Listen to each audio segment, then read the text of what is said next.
নমস্কার বন্ধুরা, আমি তুহিন আর আমার কিচেনে আপনাদের সবাইকে স্বাগত। আজকের রেসিপি যে কোনো ব্রত, একাদশী বা যে কোনো উপোসের দিন বা নিরামিষের দিন আপনারা এই রেসিপিটা খেতে পারবেন।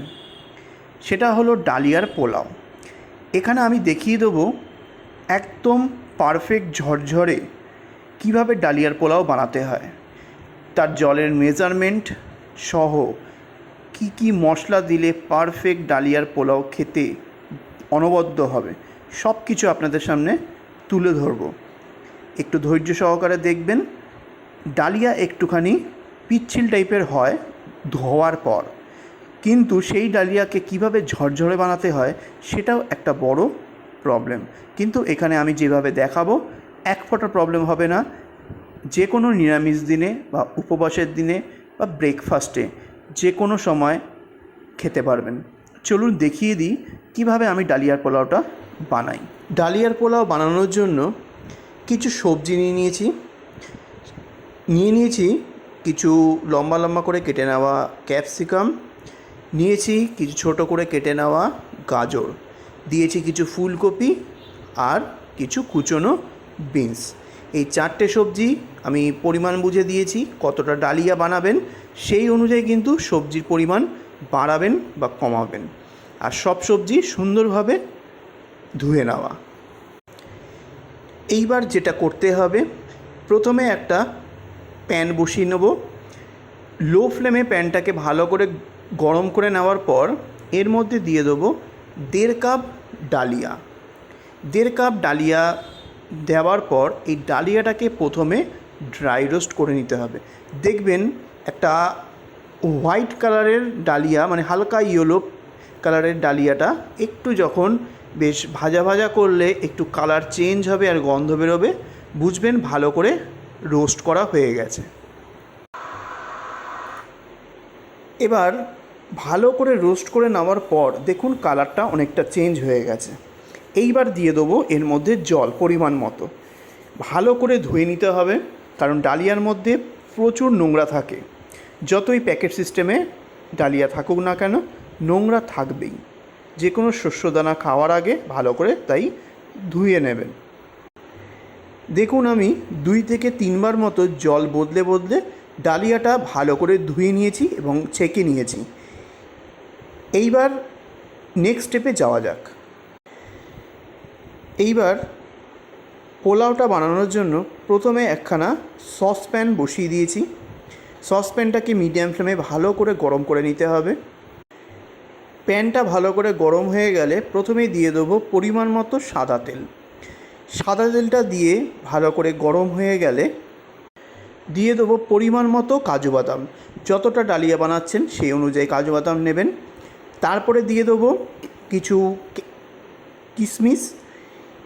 কাজু আর কিশমিশটাকে ভালো করে ভেজে নিতে হবে। ভালো করে ভাজা হয়ে গেলে এই তেল থেকে আমি কাজু কিশমিশটা তুলে নেব। এইবার ফ্লেমটাকে লোতে রেখে কিছু ফোড়ন দেব।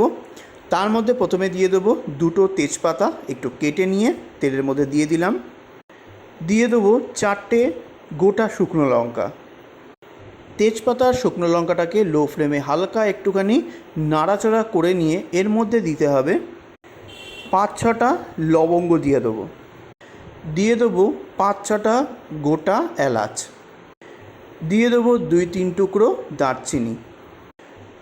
তারপরে দিয়ে দেবো 1/4 চা চামচ পরিমাণে সাদা জিরে। সাদা জিরেটা একটু ক্র্যাকেল হওয়া অবধি একটুখানি নাড়াচাড়া করে নিতে হবে। এইবার সব ফোড়নগুলো সুন্দরভাবে ভাজা হয়ে গেলে দিয়ে দেবো ধুয়ে রাখা সবকটা সবজি। দিয়ে মিডিয়াম ফ্লেমে ভালো করে সবজিগুলোকে ভেজে নিতে হবে। একটু কিছু সেকেন্ড তেলের মধ্যে ভাজা ভাজা করে নেওয়ার পর এইবার ওপর থেকে কিছুটা নুন স্প্রিঙ্কেল করে দিতে হবে, মানে ছড়িয়ে দিতে হবে। এখানে কিন্তু নুনটা অত্যাধিক দেব না, অল্প করে দেব, শুধুমাত্র সবজিটাকে একটু নরম করার জন্য। নুনটা সবজির সঙ্গে ভালো করে মিক্স করে নেওয়ার পর দিয়ে দেবো খুবই যৎসামান্য একটু হলুদ, হালকা কালার হওয়ার জন্য।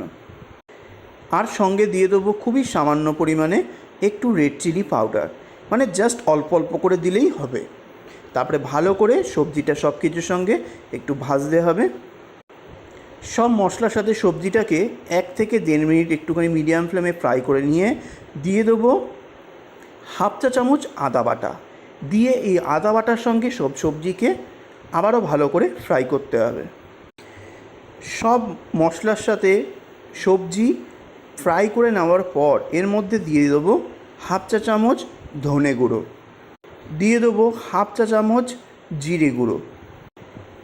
দুটো মশলার সাথে আবারও সবজিটাকে একটু ভালো করে ফ্রাই করে নিয়ে দিয়ে দেবো ধুয়ে জল ঝরিয়ে রাখা ডালিয়াটা।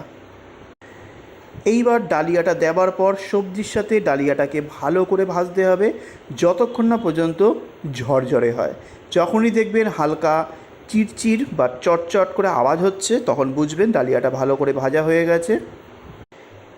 আর ভালো করে যদি না ভাজেন তাহলে কিন্তু খুব তাড়াতাড়ি ডালিয়া গলে ভর্তা হয়ে যাবে।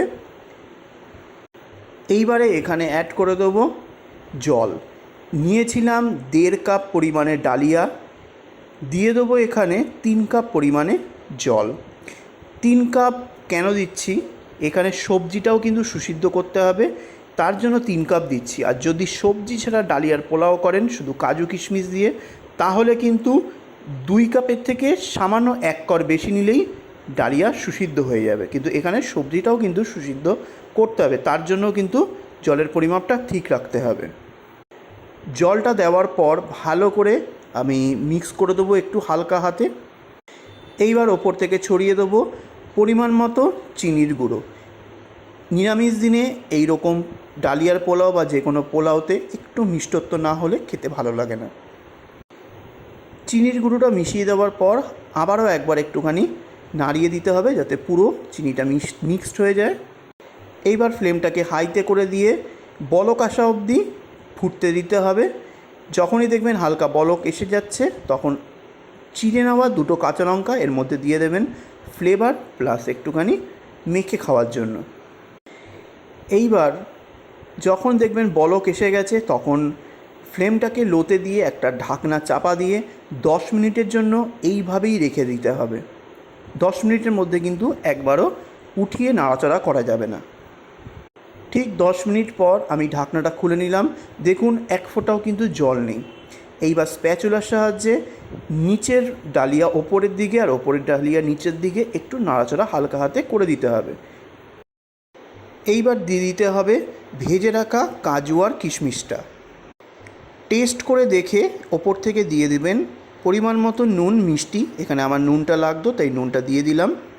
আর দিয়ে দেবো পরিমাণ মতো চিনির গুঁড়ো। তারপরে দিয়ে দেবো 1/4 চা চামচ পরিমাণে গরম মশলা গুঁড়ো। এইবার স্প্যাচুলা দিয়ে ভালো করে একটুখানি মিক্স করে দিতে হবে সব বাদাম মশলাকে। মিক্স করে দেওয়ার পর এইবার একটা ঢাকনা দিয়ে ঢেকে হালকা দেখুন সাইডে একটুখানি ফাঁকা রেখেছি, এইভাবে কিন্তু রাখতে হবে। আর এই সময় কিন্তু আমি ফ্লেমটা সম্পূর্ণ অফ করে দিয়েছি। ফ্লেম যদি অন রেখে এই অবস্থায় করেন তাহলে কিন্তু তলাটা লেগে যাবে, তাই ফ্লেমটা অফ করে হালকা ফাঁকা দিয়ে এইভাবে রেখে দেবেন প্রায় মিনিমাম 20 থেকে 25 মিনিটের জন্য। যত ঠান্ডা হবে তত ডালিয়া ঝরঝরে হয়ে যাবে। এখন যে মাখো মাখো ব্যাপারটা রয়েছে সেটা আর থাকবে না।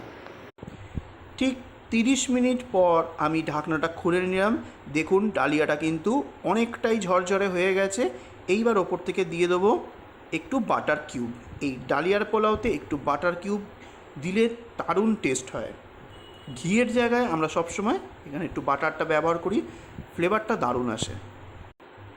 এইবার বাটারটা দিয়ে একটুনি হালকা করে মিক্স করে দিয়ে এবার হাত দিয়ে তুলে আপনাদেরকে দেখাচ্ছি দানাগুলো কিন্তু অনেকটা বড় বড় হয়ে গেছে, আর যত ঠান্ডা হবে তত ঝরঝরে হবে। রেডি হয়ে গেল দারুণ স্বাদের ডালিয়ার পোলাও। রেসিপিটা যদি ভালো লাগে অবশ্যই কমেন্ট করে জানাবেন, শেয়ার করতে ভুলবেন না যেন। আর পাশে থাকার জন্য আর নেক্সট রেসিপির আপডেট নোটিফিকেশান পাওয়ার জন্য অবশ্যই সাবস্ক্রাইব করে বেল আইকন ক্লিক করে অল বাটনটা ক্লিক করতে কিন্তু ভুলবেন না যেন। নমস্কার।